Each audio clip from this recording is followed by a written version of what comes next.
Crimestoppers has been so successful because it is based on a partnership that works.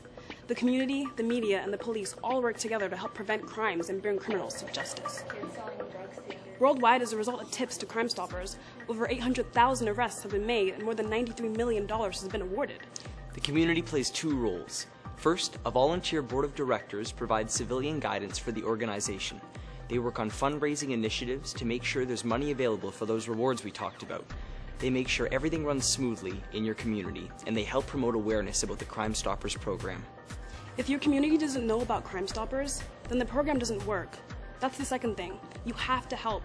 You have to call if you hear or see anything suspicious. And like we said, if you provide a tip to Crimestoppers, nobody ever knows it was you. Crimestoppers makes it easy to do the right thing. Crime doesn't pay. Crimestoppers does. At 9 p.m., the elderly victim was attacked at the corner of Ridgewood Crescent and Greenwood Avenue. The victim was transported to hospital with serious injuries. Both suspects are described as male, white. The most effective way for Crimestoppers to let you know what's going on is the media.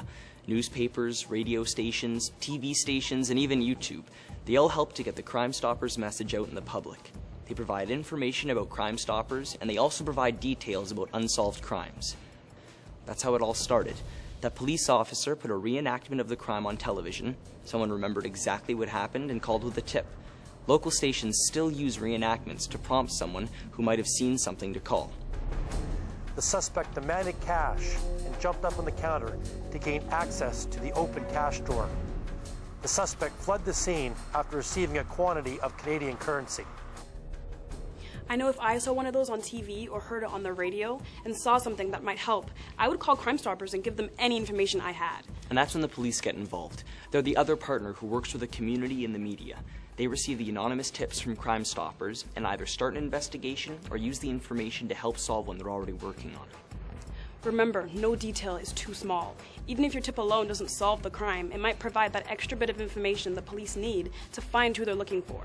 The police then report back to Crimestoppers when the information leads to an arrest, laying a charge, or seizing property that was involved in the crime. That way, Crimestoppers knows if your tip helped the police. So when you're following up using that confidential case number, you'll know if you can get a reward. So what types of crimes or incidents should you call Crimestoppers about? Well, in general, if something doesn't seem right to you, it probably isn't. Since any information might help and nobody will know it's you, it never hurts to call. Any crime, anytime. Talk, type, or text.